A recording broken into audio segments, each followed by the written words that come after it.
बिस्मिल्लाहिर्रहमानिर्रहीम। Dear students, अस्सलाम वालेकुम। स्टूडेंट्स, आपकी बुक में प्रॉपर्टीज ऑफ डिटर्मिनेंट के नाम से 8 या 9 प्रॉपर्टीज हैं, लेकिन मैंने उन प्रॉपर्टीज ऑफ डिटर्मिनेंट्स में से पहली 5 प्रॉपर्टीज को तो प्रॉपर्टीज के नाम से ही मंसूब किया है। अगली जो प्रॉपर्टीज हैं उनको प्रॉपर्टीज ऑफ डिटर्मिनेंट्स की बजाय मैंने ऑपरेशंस ऑन डिटर्मिनेंट्स के नाम से मंसूब कर रहा हूँ। वजह यह है कि ऑपरेशंस ऑन डिटर्मिनेंट से मुराद अरिथमेटिक ऑपरेशंस, और अरिथमेटिक ऑपरेशंस क्या होते हैं? एडिशन, सब्ट्रैक्शन, मल्टीप्लिकेशन या डिवीजन।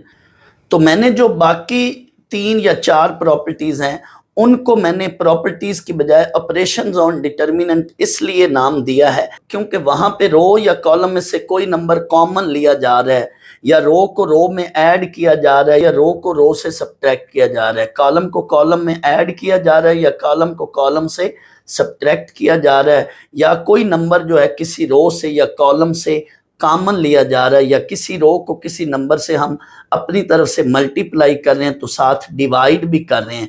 तो ये एडिशन, सब्ट्रैक्शन, मल्टीप्लिकेशन या डिवीजन वगैरह ये चूंकि ऑपरेशंस हैं, इनको पर्टिकुलरली हम अरिथमेटिक ऑपरेशंस कहते हैं। दैट्स वाई मैंने डिटर्मिनेंट की प्रॉपर्टीज की बजाय इनको डिटर्मिनेंट पे ऑपरेशंस के नाम से मंसूब कर रहा हूँ।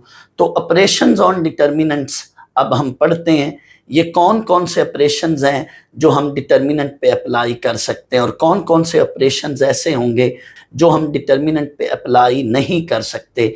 मैं दोनों तरह से आपको गाइड करूंगा। फर्स्ट ऑपरेशन है, we can take a number as a common from any one row or any one column and write that number outside the determinant। किसी भी डिटर्मिनेंट के अंदर किसी रो से या किसी कॉलम से अगर कोई नंबर कॉमन बन रहा है तो वो उस रो या कॉलम से हम वो नंबर कॉमन लेंगे और उस नंबर को हम डिटर्मिनेंट के बाहर लिखेंगे।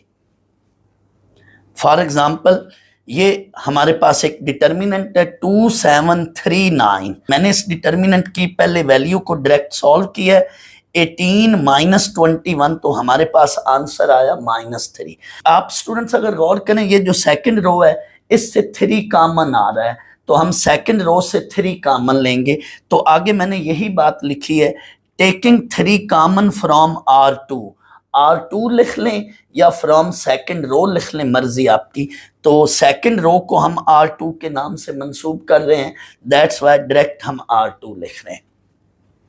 अब सेकंड रो से 3 कॉमन लिया तो first row 27 as it is, लेकिन सेकंड रो से जब हम 3 कॉमन लेंगे तो 3 हम आउटसाइड द डिटर्मिनेंट लिख रहे हैं और सेकंड रो को अंदर 3 पे डिवाइड कर रहे हैं। जब हम कॉमन लेते हैं तो अंदर हम क्या करते हैं? डिवाइड करते हैं। ये बात याद रख लें, लेट अलजेब्रिक फॉर्म में मैं समझा देता हूँ। ये 2x + 4 है, तो अगर हम 2 बाहर कॉमन ले रहे होते हैं तो अंदर हम हर टर्म को 2 पे क्या कर रहे होते हैं? डिवाइड कर रहे होते हैं।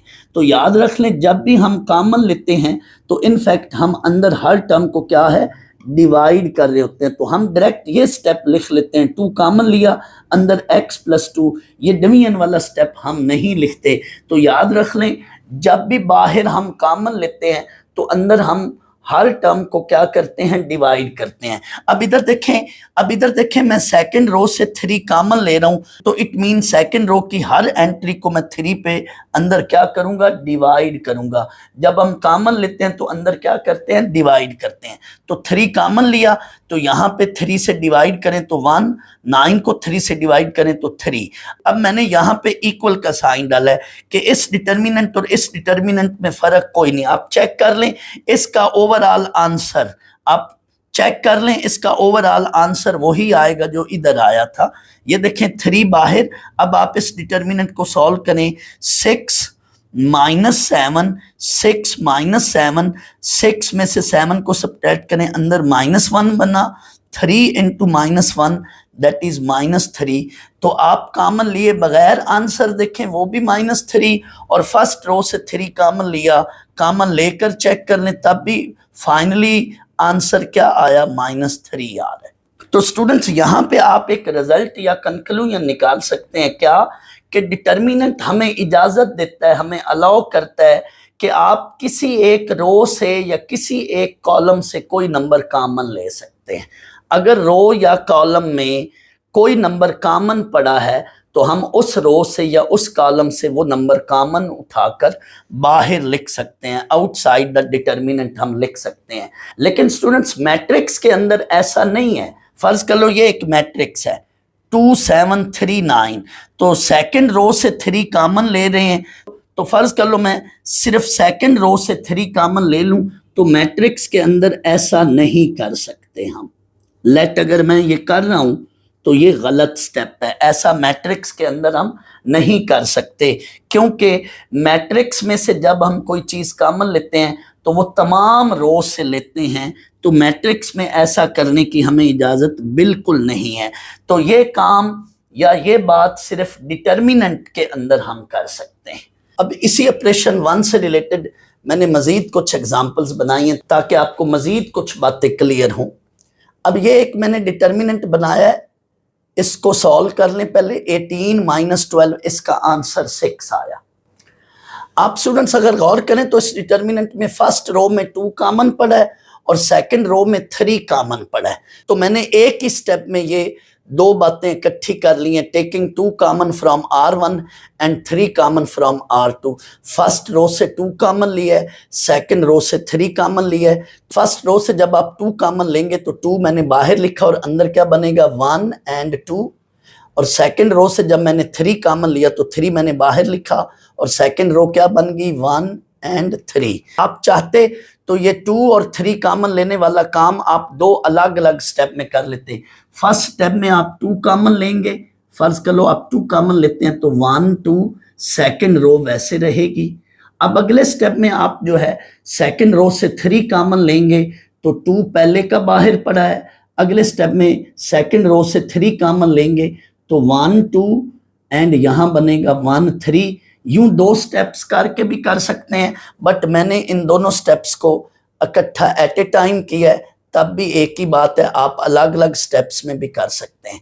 अब ये स्टूडेंट्स बाहर बना 6, अंदर इस डिटर्मिनेंट को सॉल्व करें 3 - 2, तो 6 बाहर और अंदर 1, 6 × 1, अल्टीमेटली इसका आंसर भी 6 ही आया। इट मीन कॉमन ना लें तब भी आंसर 6, कॉमन लें तब भी आंसर 6। तो यहां से हमें यह पता चला कि अगर डिटर्मिनेंट में एक रो में कोई नंबर कॉमन है और दूसरी रो में कोई एन अदर नंबर कॉमन है, तो वो दोनों नंबर हम अलग अलग कॉमन ले सकते हैं, चाहे वो आप एक ही स्टेप में कॉमन ले लें या 2 अलग अलग स्टेप बनाकर कॉमन ले लें। डिफरेंट नंबर अगर कॉमन आ रहे हैं तो वो जिस जिस रो से कॉमन आ रहे हैं उस रो से वो आप नंबर कॉमन लेकर डिटर्मिनेंट के बाहर लिख सकते हैं। अगली एग्जांपल देखें 2 4 6 10। पहले इस डिटर्मिनेंट को आप सॉल्व करें। 20 मेन डायगोनल की एंट्रीज को मल्टीप्लाई करें, 20 सेकेंडरी डायगोनल की एंट्रीज को मल्टीप्लाई करें तो ये 24, 20 - 24 हमारे पास आंसर आया -4। अब मैं क्या कर रहा हूं, इस रो से 2 कॉमन ले रहा हूं और इस रो से भी 2 कॉमन आ रहा है, तो 2 बाहर 2 बार लिखा जाएगा। Taking 2 common from R1 and R2, तो फर्स्ट रो से 2 कॉमन लिया, सेकंड रो से भी 2 कॉमन लिया, तो आप चेक कर लेना इस डिटर्मिनेंट और इस डिटर्मिनेंट का आंसर इक्वल आएगा। दैट्स वाई यहाँ पे मैंने इक्वल का साइन डाला है। तो 2 बाहर 2 बार लिखा जाएगा। आप 2 को फर्स्ट रो से कॉमन लें और इस तरह से एक स्टेप बना लें, फिर 2 को सेकंड रो से अगले स्टेप में कॉमन लें, तो फिर दोबारा 2 बाहर लिखेंगे और 2 स्टेप्स बना लें। लेकिन मैंने उन्हीं 2 स्टेप्स को इकट्ठा एक ही बार कर लिया, taking 2 common from R1 and R2। लेकिन आप चाहें तो जैसे मैंने यहाँ पे अलग अलग 2 स्टेप्स बनाए हैं, आप भी अलग अलग 2 स्टेप बना सकते हैं। तो 2 फर्स्ट रो से भी कॉमन लिया, 2 सेकंड रो से भी कॉमन लिया, इसलिए 2 बाहर 2 बार लिखा जाएगा। अंदर क्या बना, इस रो से जब 2 कॉमन लेंगे तो 1 2, इस रो से भी जब 2 कॉमन लेंगे तो यहां बनेगा 3 5। आप इसको सॉल्व करें तो इस डिटर्मिनेंट का भी वही आंसर आया जो ओरिजिनल डिटर्मिनेंट यानी गिवन डिटर्मिनेंट का था।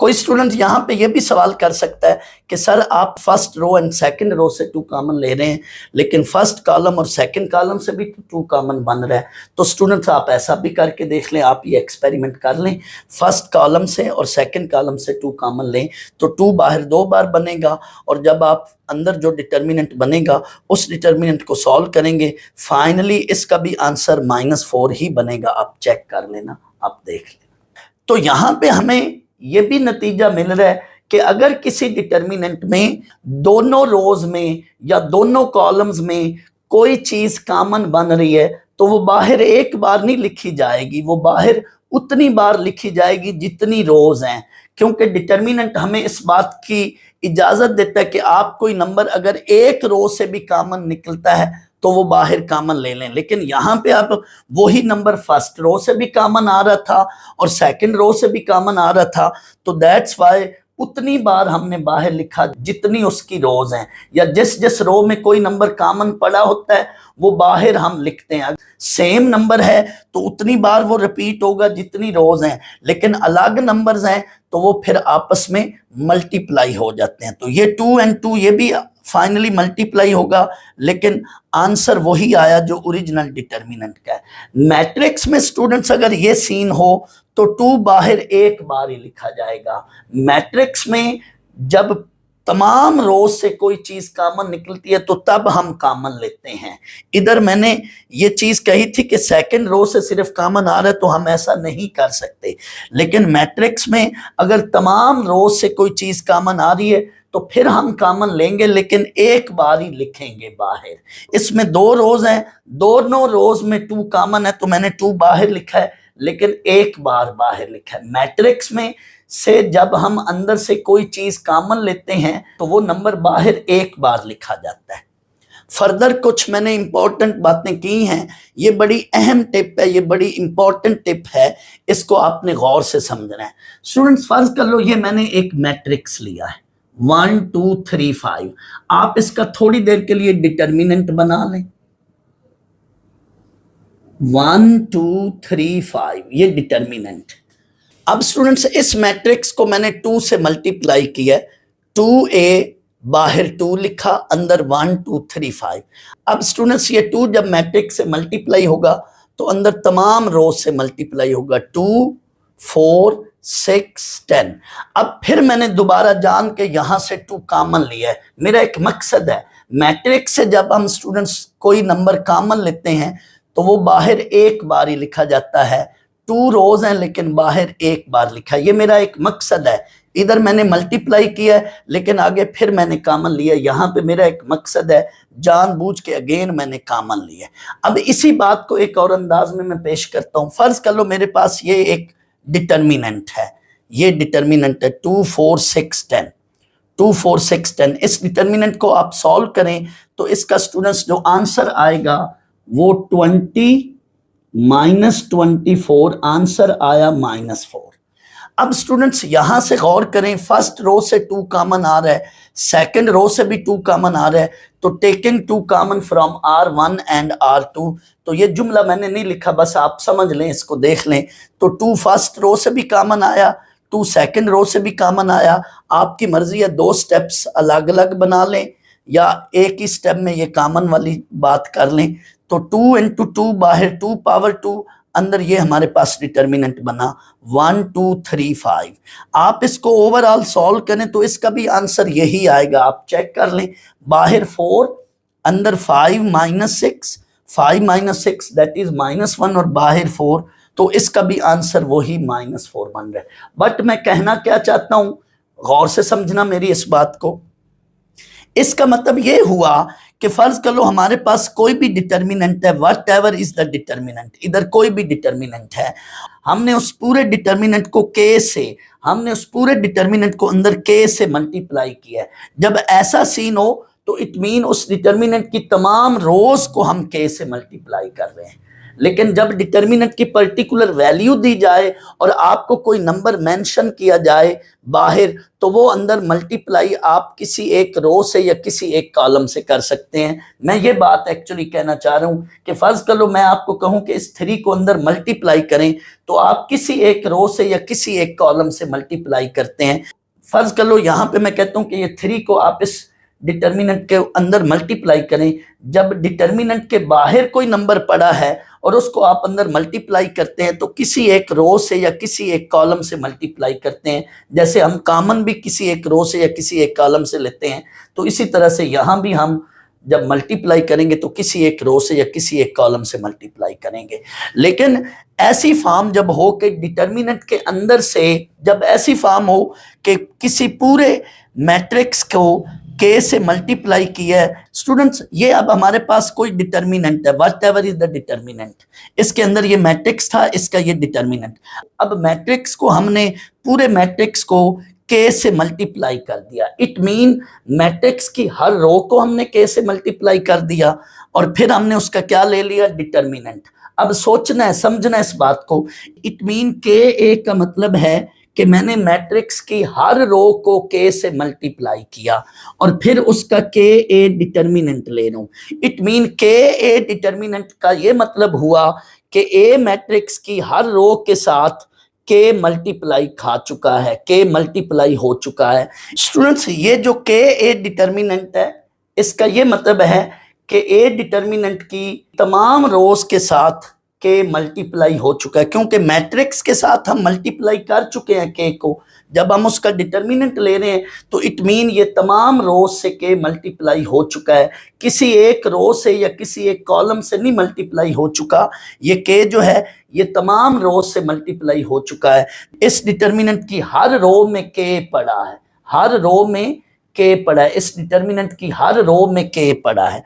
अब इसकी फर्ज कर लो 2 रोज और 2 कॉलम्स हैं, तो फर्स्ट रो से भी के कॉमन आएगा, सेकंड रो से भी के कॉमन आएगा, तो बाहर के कितनी बार लिखा जाएगा, 2 बार, और अंदर ए डिटर्मिनेंट के इंटू के, दैट इज के स्क्वायर ए डिटर्मिनेंट। दूसरे लफ्जों में यूं समझ लें कि किसी डिटर्मिनेंट के अंदर अगर ऐसी फॉर्म है, इट मीन वो नंबर फर्स्ट रो में भी कॉमन है, वो नंबर सेकंड रो में भी कॉमन है। तो जब आप उस डिटर्मिनेंट के अंदर से वो नंबर बाहर कॉमन लेंगे तो वो तमाम रोज से बाहर आएगा, क्योंकि हर रो में वो नंबर रिपीट हो रहा है, वो उतनी बार बाहर आएगा जितनी उस डिटर्मिनेंट की रोज हैं।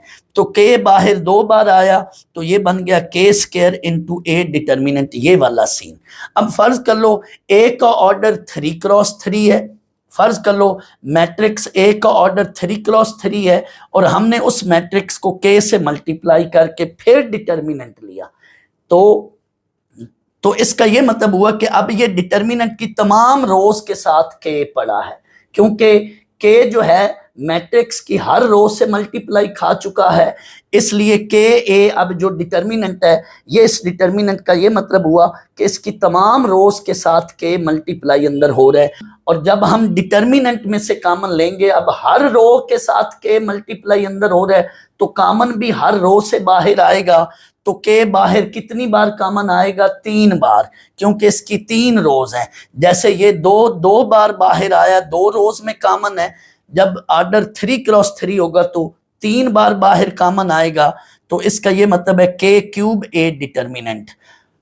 इसी तरह से ऑर्डर ऑफ ए अगर 4x4 है और हम डिटर्मिनेंट में से इस तरह से फुल डिटर्मिनेंट के साथ अंदर के ए पड़ा है, तो के उतनी बार बाहर कॉमन आएगा जितना उसका ऑर्डर है। इनफैक्ट यहाँ पे भी वही बात है कि हर रो के साथ के मल्टीप्लाई हो चुका है, तो बाहर जब हम कॉमन लेंगे तो डिटर्मिनेंट में से जब हम बाहर उठाएंगे तो अगर हर रो के साथ पड़ा है तो उतनी बार बाहर आएगा जितना उसका ऑर्डर है, तो के 4a डिटर्मिनेंट।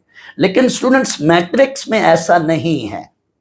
ये देखें, ये के ए एक मैट्रिक्स है, इसमें से अब आप जब कॉमन लेंगे तो बाहर के ए मैट्रिक्स, मैंने थोड़ी देर के लिए ए पर ये ब्रैकेट बना ली है, या यूं समझ लें कि ये के ए एक मैट्रिक्स है, मैंने जान के थोड़ी देर के लिए ब्रैकेट बनाई है। तो मैट्रिक्स में से जब हम बाहर कॉमन लेंगे तो के बाहर एक बार आएगा और अंदर मैट्रिक्स ए लिखा जाएगा। लेकिन यही चीज यूं डिटर्मिनेंट होती तो डिटर्मिनेंट में हर रो में चूंकि के मल्टीप्लाई हो चुका है तो ये बाहर उतनी बार आएगा जितना उसका आर्डर है। तो डिटर्मिनेंट में जब हम बाहर उठाएंगे तो के उतनी बार बाहर आएगा जितना उसका आर्डर है। लेकिन मैट्रिक्स में से जब हम बाहर कोई नंबर कॉमन लेते हैं तो ये जस्ट एक बार बाहर लिखा जाता है। इट मीन यूं डिटर्मिनेंट फॉर्म में जब ऐसी बात आए तो उतनी बार हम बाहर लिखेंगे जितना उस मैट्रिक्स का आर्डर है। लेकिन मैट्रिक्स में से जब हम बाहर कॉमन लेंगे तो एक बार ही बाहर लिखा जाएगा। ये आगे कुछ क्वेश्चंस आएंगे 2.4 में, वहां मैं इस बात को मजीद और अच्छे अंदाज में पेश करूंगा, वहां पे मैं मैट्रिक्स लेकर मजीद समझा भी दूंगा। स्टूडेंट्स, ये जितने भी ऑपरेशंस हम लगा रहे हैं ये 2x2 या 3x3 या 4x4 के हर आर्डर के डिटर्मिनेंट पे लगेंगे। मैं एग्जाम्पल्स आपको 2x2 में दे रहा होता हूँ क्योंकि वो बड़ा जल्दी सॉल्व हो जाते हैं, उनको सॉल्व करने में टाइम थोड़ा लगता है। लेकिन ये operation 3x3 and 4x4 her order के डिटर्मिनेंट पे लगेंगे। स्टूडेंट्स, ये जो फर्स्ट ऑपरेशन था इसमें आपको ये बात बतानी है मैंने कि कॉमन लेने से पहले या कॉमन लेने के बाद डिटर्मिनेंट पे असर या फर्क नहीं पड़ेगा। जब हम कॉमन नहीं लेते तो ओरिजिनल डिटर्मिनेंट का आंसर और कॉमन लेने के बाद जो फाइनल आंसर होगा, before taking common and after taking common, result of determinant is unchange, result वही रहेगा। ये आपने देख लिया। सेकंड ऑपरेशन क्या है? The result of a determinant is unchanged if we multiply and divide any one row or any one column with a non-zero number। कि किसी भी डिटर्मिनेंट की एक रो या एक कॉलम को हम किसी नॉन जीरो नंबर से अगर हम मल्टीप्लाई करते हैं तो साथ डिवाइड भी करेंगे, जीरो से नहीं, नॉन जीरो नंबर से। फॉर एग्जांपल ये हमारे पास एक डिटर्मिनेंट है, इसको आप सॉल्व करें, 8 - 5 3 आंसर आया। अब मैं क्या कर रहा हूँ, फर्स्ट रो को 7 से मल्टीप्लाई भी करूंगा तो साथ क्या है, अंदर डिवाइड भी करूंगा। तो यही बात मैंने लिखी है। आप बेशक सेकंड रो को कर लें, मैं तो सिर्फ समझाने के लिए बता रहा हूं, कह रहा हूं। Multiply and dividing first row R 1 with 7। तो फर्स्ट रो की हर एंट्री को 7 से मल्टीप्लाई एंड डिवाइड की। जाहिर है जब मल्टीप्लाई एंड डिवाइड करेंगे तो डिटर्मिनेंट पे असर या फर्क नहीं पड़ेगा। लेकिन फिर स्टूडेंट सवाल पैदा होता है कि हम ये काम क्यों कर रहे हैं। ये क्वेश्चंस के अंदर हमें ज़रूरत पड़ेगी, जब हम डिटर्मिनेंट के क्वेश्चन सॉल्व करेंगे तो उसमें अंदर ये हमें ज़रूरत पड़ेगी। कैसे या क्यों वो मैं अभी आगे बताता हूँ। नेक्स्ट आप स्टूडेंट्स दो काम कर सकते हैं। आप चाहें तो ये डिनोमिनेटर वाला जो 7 है इसको 1/7 करके बाहर कॉमन ले लें, टेकिंग 1/7 कॉमन फ्रॉम R1। 1/7 को बाहर कॉमन लिया, ऊपर 14 और यहाँ पे 7 बना, नीचे 5 4 वैसे 1/7 बाहर, अंदर डिटर्मिनेंट को सॉल्व करें, फाइनली इसका भी आंसर 3 बनेगा। ओरिजिनल का आंसर भी 3 था और मल्टीप्लाई डिवाइड करने के बाद इसको आगे हमने सॉल्व किया, इसका आंसर भी 3 बना। जरूरी नहीं है कि आप 1/7 कॉमन लें, आप स्टूडेंट्स यहाँ से ऊपर नोमिनेटर से 7 कॉमन ले लें, 1/7 नीचे रहने दें। तो टेकिंग 7 कॉमन, अगेन यहाँ से देखें, टेकिंग 7 कॉमन फ्रॉम R1। अब मैं 7 कॉमन ले रहा हूँ, पहले 1/7 कॉमन लिया था, अब 7 कॉमन ले रहा हूँ और करके लिखा है taking 7 common from R1। 7 common लिया तो 2/7 1/7 फर्स्ट रो ये बनी, नीचे सेकंड रो वैसे की वैसे। स्टूडेंट्स आप इस डिटर्मिनेंट को सॉल्व करें और साथ फाइनली 7 से मल्टीप्लाई करें, आप देख लेना इसका भी आंसर 3 बनेगा। आप स्टूडेंट ये भी कर सकते थे यहाँ पे कि सर आप अब फर्स्ट रो से 7 कॉमन ले लें, जब आप 7 कॉमन लेंगे तो वो 7/7 कट जाएगा, फाइनली अंदर यही डिटर्मिनेंट बनेगा। स्टूडेंट्स हम ये वाले स्टेप क्वेश्चंस के अंदर ये स्टेप्स नहीं करेंगे। हम जब मल्टीप्लाई एंड डिवाइड करेंगे किसी भी नंबर से तो कभी कभी हम वो नंबर मल्टीप्लाई वाला अंदर और डिवीजन वाला बाहर लिख लेंगे, या डिवीजन वाला अंदर और मल्टीप्लाई वाला बाहर लिख लेंगे। यानी एट ए टाइम हम मल्टीप्लाई एंड डिवीजन वाला स्टेप नहीं करेंगे। यहाँ सिर्फ मैं समझा रहा हूँ कि हम डिटर्मिनेंट की किसी एक रो को या किसी एक कॉलम को जब हम अपनी तरफ से किसी नंबर से मल्टीप्लाई एंड डिवाइड करते हैं तो उस डिटर्मिनेंट के रिजल्ट पे असर या फ़र्क नहीं पड़ता। लेकिन क्वेश्चन के अंदर हम किसी रो को या किसी कॉलम को जब हम मल्टीप्लाई एंड डिवाइड करेंगे तो कभी कभी हम मल्टीप्लाई वाला नंबर अंदर और डिवीजन वाला बाहर कॉमन लिख लेंगे, या डिवीजन वाला अंदर और मल्टीप्लाई वाला नंबर बाहर कॉमन लिख लेंगे। हम ये पूरे स्टेप्स नहीं करेंगे, ये तो जस्ट मैंने आपको यहाँ पे समझाने के लिए किया है। क्वेश्चन में हम इन शॉर्ट ही चलेंगे। तो पहले दो ऑपरेशंस में हमने ये देखा, फर्स्ट ऑपरेशन क्या है कि the value of a determinant, यहाँ मुझे लिखना था the value of a determinant is unchanged if we take a number as a common from any one row और एनी वन कॉलम। किसी भी रो से या किसी भी कॉलम से हम जब कोई नंबर कॉमन लेते हैं और उस नंबर को हम डिटर्मिनेंट के बाहर लिखते हैं तो ओरिजिनल डिटर्मिनेंट और न्यू डिटर्मिनेंट के रिजल्ट पे असर या फ़र्क नहीं पड़ता। दूसरी ये बात कि हम डिटर्मिनेंट की किसी एक रो को या किसी एक कॉलम को अपनी तरफ से किसी नॉन ज़ीरो नंबर से मल्टीप्लाई एंड डिवाइड करें तो ओरिजिनल डिटर्मिनेंट का रिजल्ट और न्यू डिटर्मिनेंट का रिजल्ट अल्टीमेटली दोनों का रिजल्ट क्या होगा, सेम होगा। थर्ड एंड फोर्थ ऑपरेशन बहुत अहम है, इनको बड़ी तवज्जो से समझना है और गौर से सुनना है। ये ऑपरेशन बहुत जगहों पे यूज़ हो रहे हैं। थ्री ऑपरेशन क्या है, वी कैन ऐड और subtract any one row into another row, और वी कैन ऐड और subtract any one column into another column so that the result of determinant unchange. हम किसी एक रो को किसी दूसरी रो में ऐड कर दें या सब्ट्रैक्ट कर दें तो ओरिजिनल डिटर्मिनेंट का आंसर और न्यू डिटर्मिनेंट का आंसर दोनों के रिजल्ट सेम होंगे। या हम डिटर्मिनेंट के किसी एक कॉलम को किसी दूसरे कॉलम में ऐड कर दें या सब्ट्रैक्ट कर दें तो ओरिजिनल डिटर्मिनेंट का आंसर और न्यू डिटर्मिनेंट का आंसर दोनों के रिजल्ट या आंसर्स क्या होंगे, सेम होंगे। ये थर्ड ऑपरेशन ये कह रहा है हमें। आए चेक कर लेते हैं। ये फर्ज कर लो मैंने एक डिटर्मिनेंट लिया है, इसका आंसर देखें -1 है। अब हम क्या करते हैं, फर्स्ट रो को सेकंड रो में ऐड कर देते हैं। एडिंग R1 इन R2, फर्स्ट रो को सेकंड में ऐड किया तो फर्स्ट रो तो वैसे ही रहेगी, सेकंड में ऐड करना है फर्स्ट रो को तो 2 में ऐड किया 1, 5 में ऐड किया 3। जब भी हम एक रो को किसी दूसरी रो में ऐड करते हैं तो कॉरस्पॉन्डिंग रोज की जो एंट्रीज हैं वो ऐड होंगी। R1 की एंट्री R2 में ऐड होगी, ये R1 की एंट्री इसमें ऐड होगी R2 में, तो कॉरस्पॉन्डिंग एंट्रीज ऐड हो रही हैं। ये चेक कर लें आप। 1 3 फर्स्ट रो वैसे, और इसको ऐड करें तो ये 3 बना, इसको ऐड करें तो ये 8 बना। लेकिन मैंने स्टूडेंट्स ये चेक करें इक्वल का साइन डाला है, इट मीन डिटर्मिनेंट के रिजल्ट पे असर या फर्क नहीं पड़ेगा। आप देख लें, अब ये फाइनल डिटर्मिनेंट बना 1 3 3 8। आप इसको सॉल्व करें, एवेल्यूएट करें, 8 -9 तो इसका आंसर भी -1 है।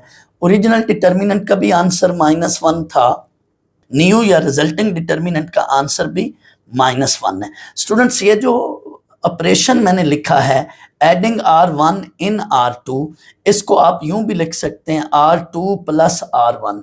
जिस रो में ऐड होना होगा उस रो को पहले लिखना है। साथ ये वर्ड मैंने लिखा है बाय, यानी आपकी मर्जी, आप ये सेंटेंस की फॉर्म में लिख लें, वर्ड्स की फॉर्म में लिख लें, स्टेटमेंट की फॉर्म में लिख लें, या यूं डायरेक्ट इस मैथमेटिकल एक्सप्रेशन की फॉर्म में लिख लें। ये मैथमेटिकल फॉर्म है R2 + R1। साथ आपकी मर्जी है लफ्ज़ बाय लिखें या ना लिखें, इन दोनों में से कोई एक बात लिखनी है, या यूं लिख लें या यूं लिख लें बाय R2 + R1। अब मैं ये जो मैंने बात लिखी है कि स्टूडेंट्स इसका ये मतलब है कि R2 में चेंज आएगी, R2 इम्प्लाइज R2 में चेंज आएगी, R2 जो है उसमें असर या फ़र्क पड़ेगा। ये जो मैंने बात लिखी है इसका सिर्फ मकसद ये है कि जिस रो में काम हो रहा होगा, जिस रो के अंदर ऑपरेशन लग रहा होगा उस रो में चेंज आएगी। R2 इम्प्लाइज R2 + R1, तो R2 में चेंज होगी। ये जस्ट मैंने समझाने के लिए लिखा है, आपने बुक में नहीं लिखना, आपने पेपर में नहीं लिखना, सिर्फ मैं ये बता रहा हूँ कि R2 के अंदर जो है चेंजिंग आएगी। इधर हम इम्प्लाइज को इस सेंस में लिख रहे हैं, आप चाहें तो यूं समझ लें।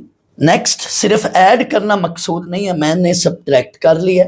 सब्ट्रैक्टिंग R1 फ्रॉम R2, तो R2 से R1 को सब्ट्रैक्ट कर लें, तब भी आंसर यही रहेगा।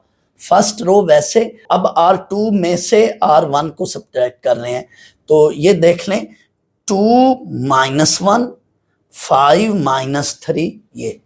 अब सॉल्व करें इसको, फाइनली हमारे पास ये डिटर्मिनेंट बना, इस डिटर्मिनेंट को सॉल्व करें 2 - 3 तो इसका रिजल्ट भी -1 बना।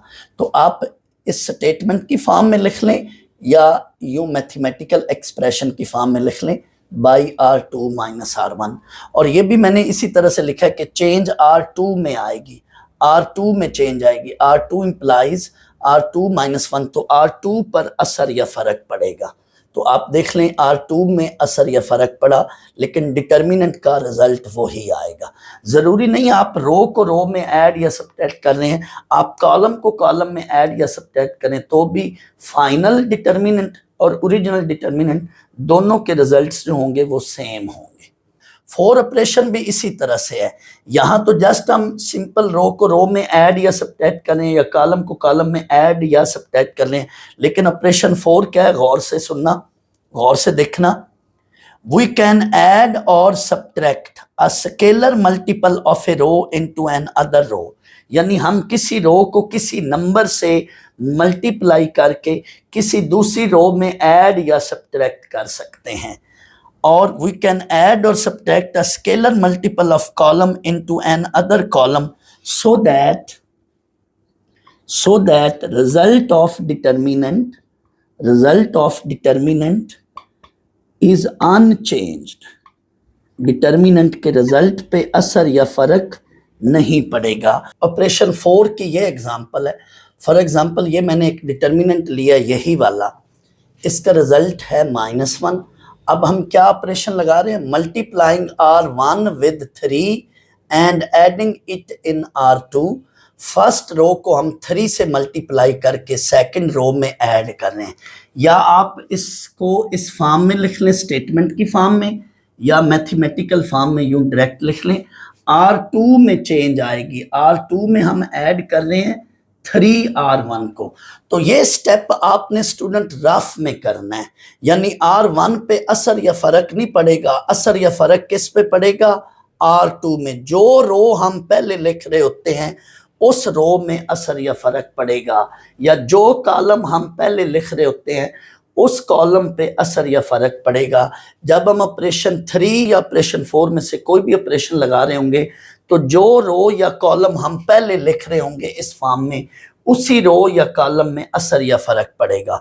और यूं वर्ड में लिखेंगे तो अंडरस्टूड है, आपको सीधा सीधा पता चल जाएगा कि किस रो में असर या फर्क पड़ रहा है। तो ये काम जो है ये आपने रफ में करना है, यानी जब भी आप ऑपरेशन 4 लगाओगे तो वो काम पहले रफ में करके रिजल्ट आपने डायरेक्ट इधर लिखना है। तो फर्स्ट रो तो वैसे ही रहेगी, फर्स्ट रो में चेंज नहीं आएगी, यानी मल्टीप्लाई वाला काम जो है ये आपने रफ में करना है। फर्स्ट रो को 3 से मल्टीप्लाई करें, ये रफ में 3 9, और ऐड किस में करना है, R2 में। R2 साथ लिख लें, ये हमारी R1 बन गई मल्टीप्लाई करने पे, और ये हमारे पास R2 है। इनको अब ऐड करें, रिजल्ट R2 में लिखना है 5 14। अब ये रिजल्ट आपने इधर R2 में लिखना है, लेकिन आप इसको सॉल्व करें, आंसर वही बनेगा। आप चेक कर लें, यहां पे मैं इक्वल का साइन डालूंगा, आप चेक कर लें 14 - 15, आंसर वही बना -1। तो हम किसी रो को किसी नंबर से मल्टीप्लाई करके किसी दूसरी रो में चाहे आप ऐड कर लो चाहे आप सब्ट्रैक्ट कर लो, ये श्योर बात है कि ओरिजिनल डिटर्मिनेंट का रिजल्ट या न्यू डिटर्मिनेंट का रिजल्ट सेम होगा। ये हम आगे क्वेश्चंस में भी चीज अप्लाई करेंगे। आप इसकी बजाय कोई और ऑपरेशन लगा के भी देख लें, तब भी यही बात होगी। स्टूडेंट्स ये बात आपने खसूसी तौर पे याद रखनी है, ऑपरेशन 3 या 4 में चाहे हम सिंपली ऐड कर रहे हैं चाहे हम किसी नंबर से मल्टीप्लाई करके ऐड कर रहे हैं, जिस रो में हम ऐड कर रहे हैं वो रो हम पहले लिखते हैं, उसी रो में चेंज आएगी, उसी रो में फर्क पड़ेगा। जब हम ऑपरेशन 3 लगाते हैं तो वो तो सीधा सीधा हमें नजर आ रहा होता है सीधा हम ऐड या सब्ट्रैक्ट करते हैं तो वो हमें सीधा सीधा नजर आ रहा होता है। लेकिन जब हम ऑपरेशन 4 कर रहे होते हैं, यानी हम किसी नंबर से मल्टीप्लाई करके फिर बाद में ऐड कर रहे होते हैं किसी रो को किसी दूसरी रो में, या सब्ट्रैक्ट कर रहे होते हैं किसी रो को किसी दूसरी रो से, तो उसको हम पहले रफ में करेंगे और रिजल्ट हम उस रो में लिखेंगे जो रो हमने पहले लिखी है।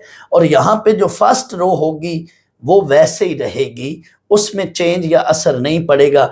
ये हमने लिखा ना कि 3 से मल्टीप्लाई किया R1 को, रफ वर्क में ये काम करना है। यानी डिटर्मिनेंट में इधर वो रो वैसे रहेगी, रफ वर्क में हमने R1 को 3 से मल्टीप्लाई किया, ऐड करना है R2 को तो R2 साथ लिखा और रिजल्ट बनाया। रिजल्ट को हमने R2 में लिख लिया, R2 में चेंज आएगी, जबकि R1 जो है वो वैसे ही रहेगा, क्योंकि ये वाला काम, ये जो काम है ये हम रफ में कर रहे होते हैं। मैं बार बार स्टूडेंट्स एक ही बात पर आपको एम्फेसाइज कर रहा हूँ कि ऑपरेशन 3 और 4 ने बहुत सारी जगहों पे यूज़ होना है, तो आप इनको अच्छे तरह से देख लें, रिपीट करके देख लें, बार बार इसको देख लें, क्योंकि ये ऑपरेशन जब मैंने क्वेश्चंस में करने हैं तो वहाँ पे आपको फिर प्रॉब्लम नहीं होनी चाहिए। वहाँ पे ये फ़ौरन आपको चीज़ें क्लियर हो जाएंगी। अगर आप इसको बार बार समझ लें तो इंशाल्लाह फिर प्रॉब्लम नहीं होगा।